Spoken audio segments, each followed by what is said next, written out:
بسم اللہ الرحمن الرحیم۔ السلام علیکم۔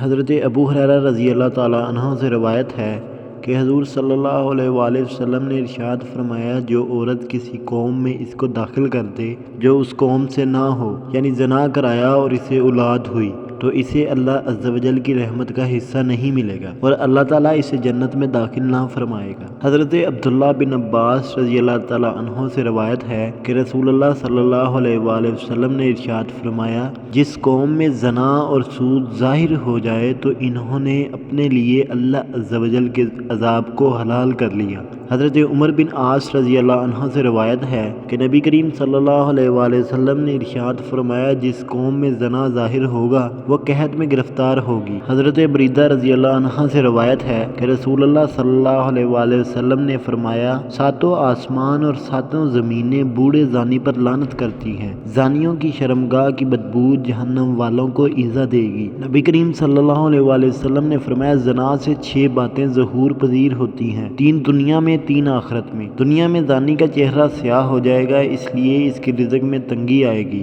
اور عمر سے برکت نکل جائے گی۔ آخرت میں اللہ تعالیٰ کی ناراضگی میں گرفتار ہوگا، حساب میں سختی دیکھے گا، عرصہ دراز تک دوزخ میں رہے گا۔ شرط یہ ہے کہ ایماندار ہو، ورنہ ہمیشہ ہمیشہ اس کا ٹھکانہ دوزخ ہوگا۔ ناظرین، اگر آپ کو ویڈیو اچھی لگے تو ویڈیو کو لائک کریں، چینل کو سبسکرائب کریں۔